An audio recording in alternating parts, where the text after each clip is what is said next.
he's gonna probably say that you also had a gun or something. Just to eliminate that, do you have one in the car or on you? Not at all? Okay. Do you mind? Did you guys ever like get out of the cars or anything like that? B37S. I said, you even got your license plate representing your car. Okay. And all I hear is... My brother's a firefighter. Lose my job. Listen, Please, my brother's a firefighter, so I respect firefighters. Please. Listen. Road rage incidents usually end with a few words shouted out the window or someone speeding off in frustration. But on December 12, 2021, a Florida driver found himself in something far more intense, a situation where he believed he was being hunted down across multiple streets by a man claiming to be both a police officer and a firefighter while holding a gun. This wasn't an argument. This wasn't a misunderstanding. This was a confrontation that spiraled into lies, 2 separate 911 calls, and a confession investigators practically had to drag out. Today, we're breaking down exactly what happened that night, how it escalated so quickly, and how a firefighter's decisions nearly cost him his entire career. Okay, yeah, I just called them, and they're still working on meeting with that guy. Okay. Typically, when stuff like this happens, it's like he's gonna probably say that you also had a gun or something. Just to eliminate that, do you have one in the car or on you? Not at all? Okay. Do you mind if we search you in the car just to make sure? Okay, cool. Sweet. I'm not gonna put you in handcuffs or anything, but sweet. Sometimes I think I wish I had one. Yeah, no, for sure. I got you. It all began as the victim exited the 408 expressway onto East Colonial Drive in Orlando, Florida. Traffic was steady but not heavy. Visibility was clear. Then, suddenly, a Grey Hyundai shot into his lane. No signal, no warning, just an aggressive cutoff that forced the victim to brake hard. For a moment, the victim assumed it was just another impatient driver. He didn't yell, didn't honk.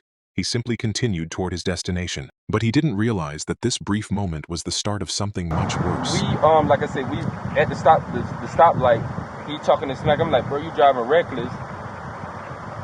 He was following me because ain't no way you come by the fire. You know, close to the station. I'm saying like, you're not gonna come to my station.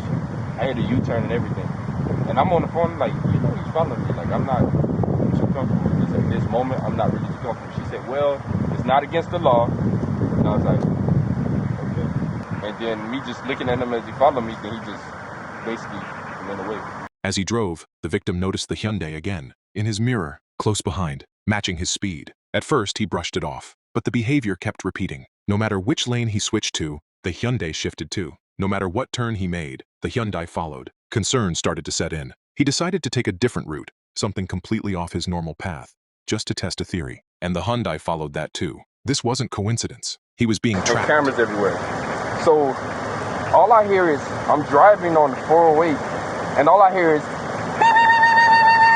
and I'm looking like, is this my left? Because the light blinks right here, if it's left or right, if somebody about to hit you. I looked at the cam, you know, the mirror, the video in there, and I said he was hauling that ass up to me. And realistically, me knowing the momentum of that car, he wasn't going to be able to stop before he tear my ass up. There was a car on the right of me, just a little bit of hit, like this. Like, you see how that's a little separate? But I was on the left side of the car. And me looking at him, I'm sitting there like, oh, I'm not for the, what can I do? The car next to me was too close.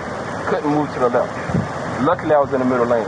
So as I'm driving, I was able to maneuver a little bit without hitting his car. And I guess everybody noticed, like, hold on, the way he moves, something, but then they see this G37 flying by, but it was the car in front of me. He almost hit that car. Luckily, they moved out the way. So he's hauling ass. I'm sitting there like, at that time, I'm sitting there like, oh, I need to call because this is a 408. This is a mass casualty for the deal. We deal with this way too much. As the victim turned onto another side road, the Hyundai suddenly accelerated. It sped ahead and swung sharply sideways, blocking the road so the victim couldn't pass. That's when things escalated into something dangerous. The driver's door flew open, and a man stepped out, later identified as hand.Woods, an on-duty firefighter with Orange County Fire Rescue. But what shocked the victim wasn't just Woods' aggressive approach. It was what Woods had in his hand.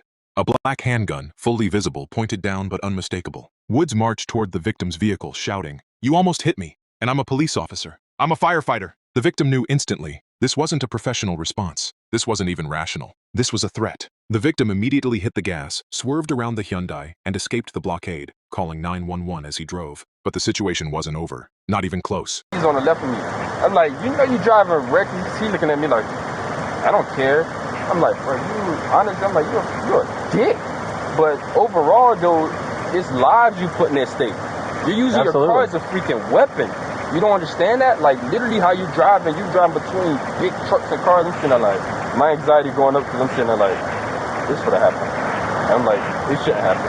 And I'm like, and then me knowing the whole aspect of it, I'm like, you guys are always moving and busy. So I'm sitting there like, it'd be good if one of them catch them right now if I'm on the phone, like, oh yeah, in this area. But then she kept asking me the streets. And me not knowing this first door, I'm sitting there like, oh, I gotta wait till I get to another street, another area. You said that was at a light, right? Yes, at the light we already started. Were you on like a main road or? This is still main road. We're not in the back streets yet. Okay. Now, then he hit a turn and my GPS hit me with a turn. So it's like we're almost going in the same area of each other. And I'm sitting there like me not knowing this area is, I'm only following my GPS, so I don't get caught in the area that I don't have no clue. And I just don't know. So at this point, I guess he thought I was following him. And I'm sitting there like, what? So what I did is hit a U-turn. I hit a turn and then I hit a U-turn. Then I noticed he was following me. I'm sitting there like, hold up, is he following me?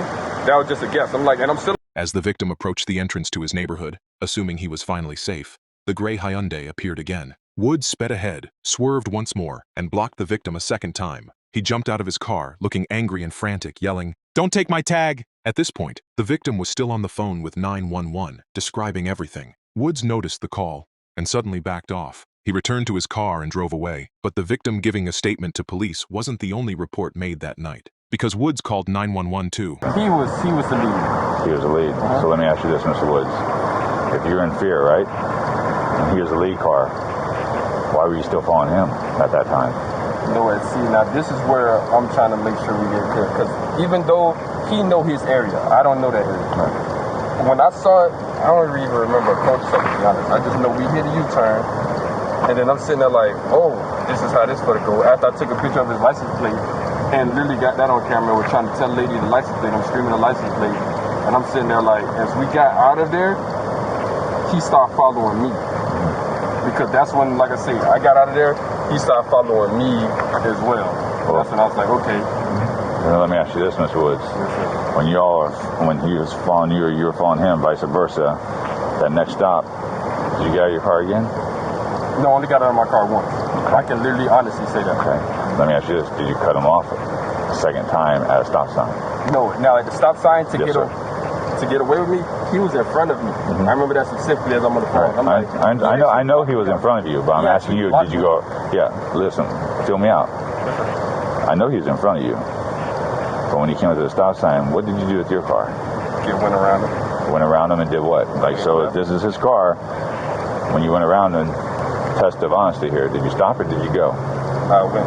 So you didn't stop in front of his car first? What? Like his car's right here at the stop sign. When you went around him, you didn't stop here and then go?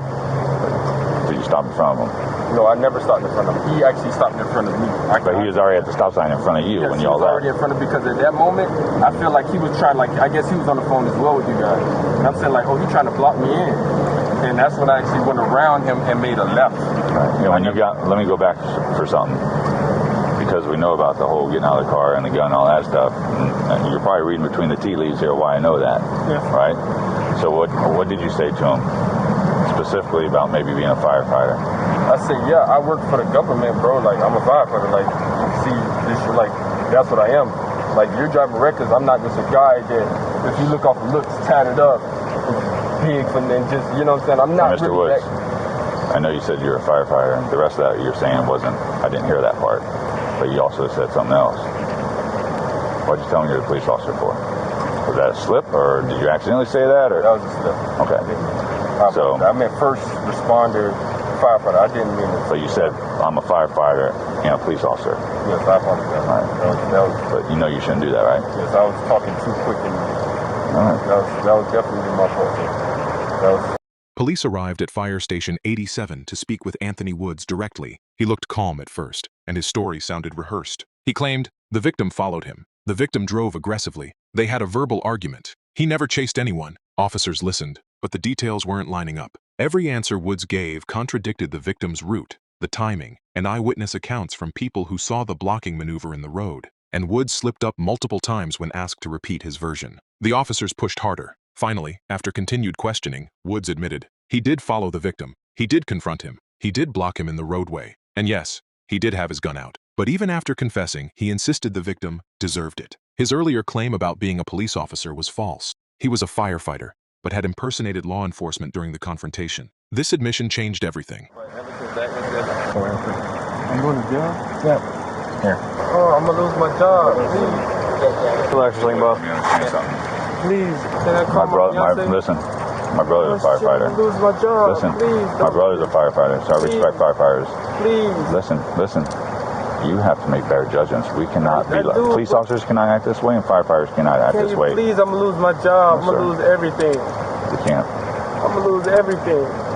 I seriously pray and hope that you don't lose everything. I mean that from the bottom of my heart. But we can't look the other way, whether you're a firefighter, police officer, paramedic, or anybody like that. If a deputy did this, or a police officer did this, I look you man to man right in the eye, they would be going to jail for what you did tonight, sir. Can we please turn off my car, call my fiance and everything? Normally we tow the cars, but if I can call somebody and come get your car, I will do that for you because we are allowed to do that. We tow it or get somebody to get your car, and that'll be my partner because he's in charge of this. Everything. I got a national test tomorrow. Yeah, we'll work on it. Anyway, I could just talk to the guy. No, because I was scared. He'll talk to you. You have something on the front. Lose my job, please. You have anything in your pocket? No, not my wallet. I can't believe it. Can you hold it? Oh, man. It's out of our hands. All right. Whatever. Please, no, I can't believe this. I worked all these years, all this time to get where I'm at in life. Woods' actions during that incident led to multiple potential charges, including aggravated assault, improper display of a firearm, impersonating a law enforcement officer, false statements to police, reckless conduct, and his role as a firefighter made it even more serious. First responders are held to a higher standard, and this was the exact opposite of responsible behavior. What began as a simple traffic inconvenience turned into a dangerous encounter that could have ended with someone seriously hurt. Thanks for watching. If you want more full, in-depth breakdowns of real incidents like this one, let me know which case you want next. These deep dive videos take time to put together, but they show exactly how fast a normal day can turn into something life-changing when tempers, ego, and a firearm mix in one moment. Stay safe, and I'll see you in the next video.